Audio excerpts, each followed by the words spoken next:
ती माझी बहीण. ती सगळ्यांना चीट करू शकते पण मला नाही चीट करू शकत. ती नाही करू शकत असं माझ्यासोबत. नाही. आणि स्वतःच्या हॉस्टेलमध्ये राहायचा कंटाळा आलाय म्हणून इथे आली आहे. ओ ताई शांत राहा. ए, तुला कळतंय का तू कोणाशी बोलते? मला ऑर्डर देशील? तुला पण या घरची मालकीण व्हायचंय?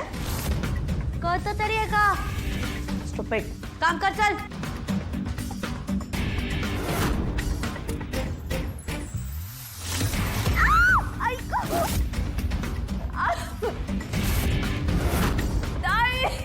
माझ्यासोबत जे असं करतील त्यांच्यासोबत हेच होईल.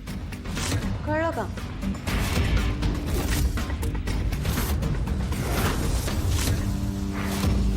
अनिका काय करतेस तू? ताई उठा. तू मला ढकललास.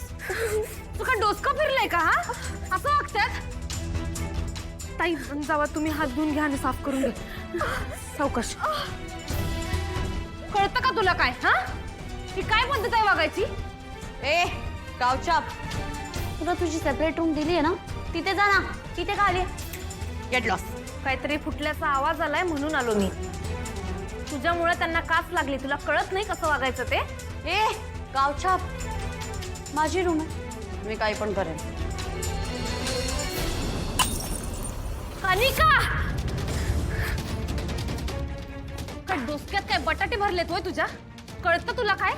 माणसांची वस्तूंची तुला काय किंमतच नाही. ए गावछाप, don't try to teach me. Okay, get out. ए चिवचिवाट. पास झाला. पास करा.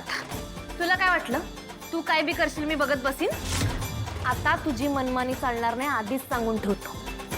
या घरची एकुलती एक तू नाहीस, आता मी बी आलोय. या घरची मोठी मुलगी, तुझी मोठी बहीण. आणि मोठ्या बहिणीचं कामच असतंय धाकट्यांना शिस्त लावायची. चल काचा उचल. नाही उचलणार. नाही उचलणार? तू जर या काचा उचलल्या नाहीस की नाही, तुझा यो हात असा पिरगळेन का महिनाभर कामालाच येणार नाही. उचल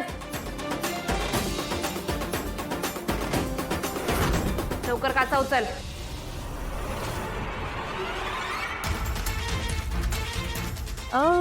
रेशाला हात चालतोय. रेशा दाखवायला की मी किती चांगली आणि गावछाप किती वाईट आहे. बस खाली आहे ना, उचल.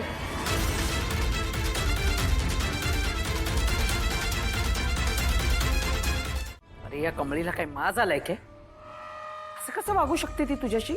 आणि सगळ्यात महत्वाचं, तू सगळं ऐकून का घेतलंस? मॉम, ग्रॅनी आजी रेश समोर होता. त्याच्यासमोर मी फक्त, त्याच्यासमोर मला दाखवायचं होतं की ते कमी किती वाईट आहे ते, म्हणून मी ऐकून घेतलं. आणि आतापासून ना मी ठरवलंय, तो जेव्हा जेव्हा समोर असेल ना, तेव्हा तेव्हा त्याला रिअलाइज करून देणार आहे की ती गावछाप किती घाण आहे, कशी आहे ती. अरे वा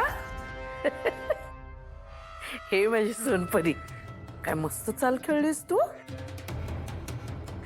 आता मी पण ठरवलंय, लवकरात लवकर ती हिची नात नाही हे सिद्ध करून दाखवायचं. कळलं? असं झालं ना ग्रॅनी आजी, तर ती गावछाप आपल्या घरातून काय रेशच्या लाईफ मधून पण फॉरएव्हर साठी गेट आउट होऊन जाईल. आणि आज त्याची सुरुवात झालीच आहे. आज रेशला रिअलाइज झालंच असेल की ती किती वाईट वागते म्हणून. त्याने नोटीस केलं असेल ना, तिने मला काचा उचलायला लावल्या ते. आता हळद लावल्या की नाही, रक्त थांबल. तुम्ही बी काळजी घ्या. हा मॅडम, इतक्या मायेने वागवणार आहे एक अन्नपूर्णा आजी, दुसरा तुम्हीच. ताई, तुम्ही आजपर्यंत मला कमळी म्हणत होता, अचानक काय मॅडम आव जाऊ काय करायला लागलाय तुम्ही? असं कसं? तुम्ही आता आमच्या मालकीन आहात ना. ताई, मालकीन बिलकीन काय नाही, तुम्ही मला कमळीच म्हणायचं. अहो असं कसं? काय ग, मी आजींशी बोलत होतो, तू कुठे गायब झालीस? सर अहो, ते ताईंना जरा काच लागली होती म्हणून हळद लावत होतो. परत कमी तुझं आणि अनिकाचं काही परत वाजलं का? म्हणजे तू बाकी सगळ्यांशी व्यवस्थित वागतेस, अनिकाशी आज थोडी वेगळी वागत होतीस म्हणून विचारतोय. अहो सर, काहीच नाही. असं समजा आमच्या भनी भनीच आहे. तुम्ही आज सकाळ सकाळ कसं काय आलात? म्हणालो ना, आजींना भेटायचं होतं. आणि त्यांच्या मोठ्या नातीला पण. इट्स व्हेरी स्ट्रेंज आणि शॉकिंग आहे जरा. म्हणजे बघ ना, अन्नपूर्णा आजी, राजन काका इतके वर्ष त्यांच्या मोठ्या नातीला शोधत होते आणि ती तूच होतीस आणि इतके दिवस त्यांच्या समोरच होतीस. म्हणजे ते गुरुजी सुद्धा हेच म्हणाले होते की तुमची नात तुमच्या आसपासच असेल वगैरे. सगळे डॉट्स आता कनेक्ट होत आहेत. एनिवे, आय नो हे सगळं तुझ्यासाठी थोडं ओव्हरवेल्मिंग असणार आहे, पण तू ठीक आहेस ना? हे काय चाललंय? मला तर वाटतंय ऋषी सरांना सगळं खरं सांगायला पाहिजे. त्यांच्याबरोबर तरी खोटं बोलायला नको. काय ग, काय झालं? सर, मला तुमच्या संग जरा महत्वाचं बोलायचं आहे. बोल ना.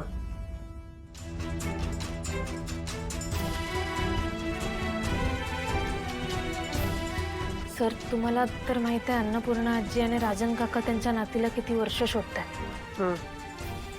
खरं ती नात गेली हे कळल्यावर आजींची काय अवस्था झाली हे तुम्ही बघितलं. आणि आजींची अवस्था बघून राजन काका बी लयच खचून गेलो.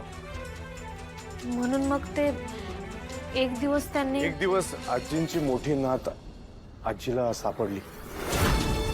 आईचं नशीब होतं की कमळेकडे सगळे पुरावे होते. तिची पुण्याईच म्हणायला हवी की आईला तिची मोठी नात भेटली.